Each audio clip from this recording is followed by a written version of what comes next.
to Adult University, where you take adult shit and cut it into kid-sized pieces. My name's Miss A, and today we'll be talking about how the impeachment of President Trump says more about us than about him. With that being said, let's get started, shall we?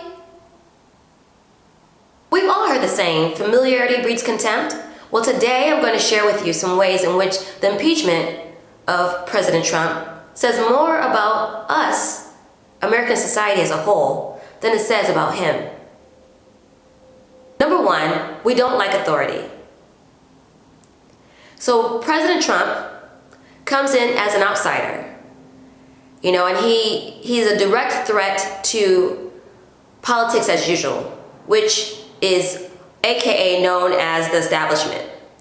The establishment love politics as usual because they stand to gain the most from it.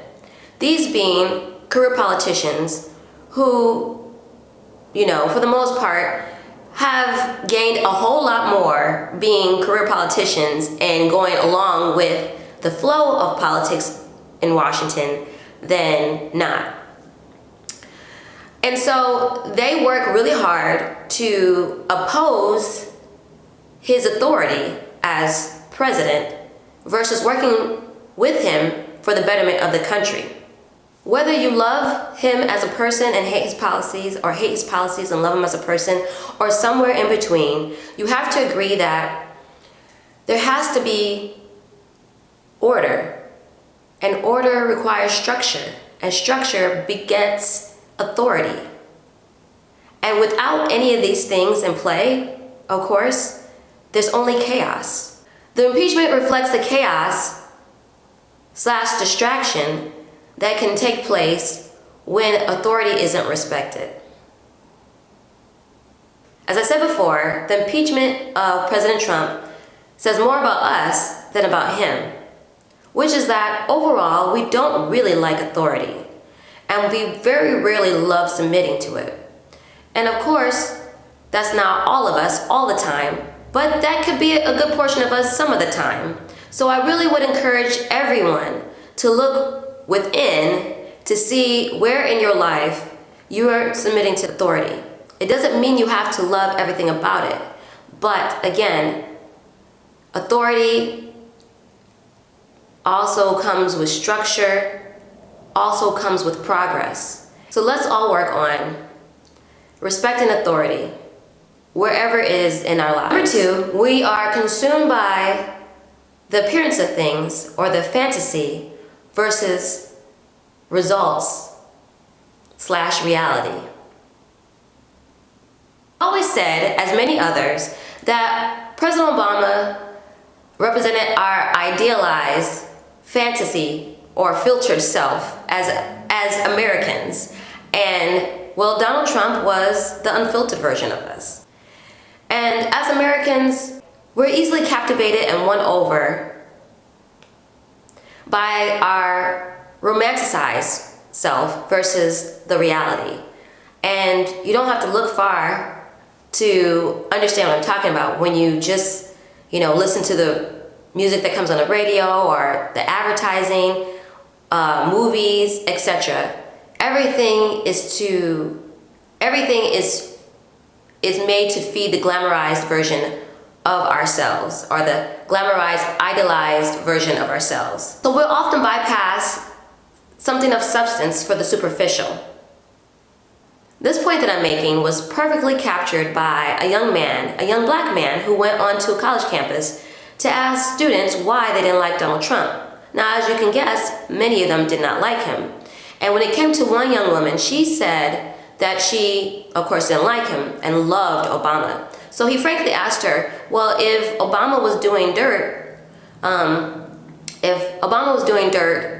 and it was found out, would you still like President Obama? And she said, yeah, of course she would, because he was smooth about it.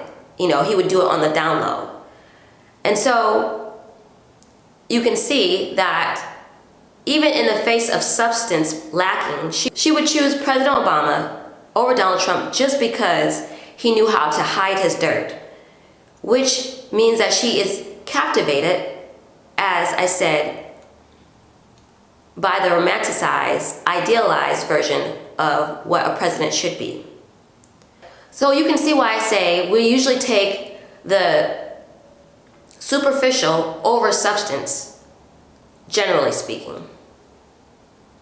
Now, how ironic that the previous administration, the one that the young woman adores, that also boasts of not having any scandal, is directly tied to this impeachment process and the impeachment of President Trump. You know, Nancy Pelosi says that she doesn't hate Donald Trump, but then she admits that she has been working on impeachment for 2.5 years. That's pretty much the whole president's time of being in office. I just say there's some things that make you go, and that's one of them. Whether you're pro-Trump or anti-Trump, for a man who doesn't play by the rules and doesn't look like the idealized version of what America, society overall would say would be presidential, our way of life isn't any worse off than it was with the previous administration. In fact, one will argue that it's a lot better. But the real question remains, for those who don't like President Trump, can you at least give him credit where credit is due? Anything less is cutting off your nose to despite your face. And that is exactly why I say we are consumed with the appearance or superficial things versus substance and reality.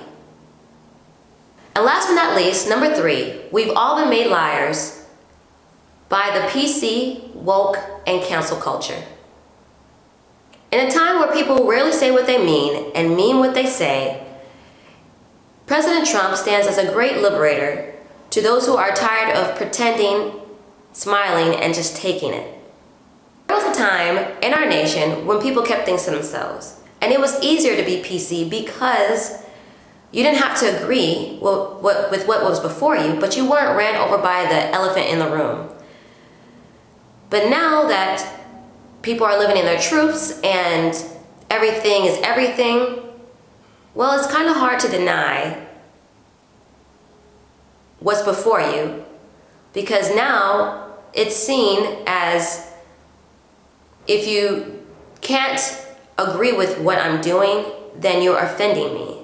And so now we've become a society by which we don't even get to speak our truth when we disagree with someone else's truth.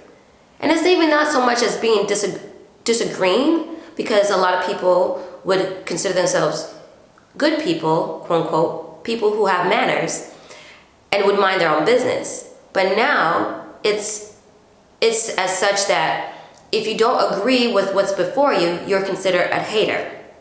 And as one does not want to be considered a hater, now we just, for those who disagree with whatever the subject is at hand, we just keep quiet because, well, how can you talk when all of a sudden you'll be labeled? Now PC has mutated to accommodate more than a standard norm so as to not offend anybody. The problem is that there's no more check and balances when there is no discussion, civil discourse allowed. People are either faced with complacency or a pitchfork mob mentality.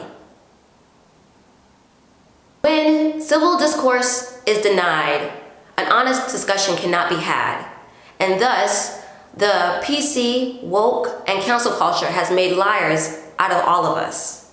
That is, when people are made to co-sign things they'd rather not to maintain a job, friend, or even some kind of status in society.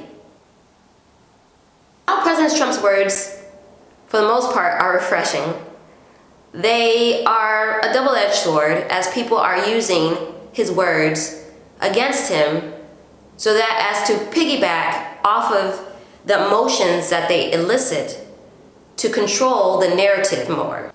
They hope to basically hold people hostage with their emotions, thus misdirecting their focus so that they can do politics as usual. I challenge everyone to question where PC is holding the truth hostage by inviting civil discourse to take place, especially on topics whereby you disagree. This is the only way we can stop being made liars by this PC woke cancel culture that has taken place. Because they say the truth will set you free, but only when we understand that we can agree to disagree and still get along.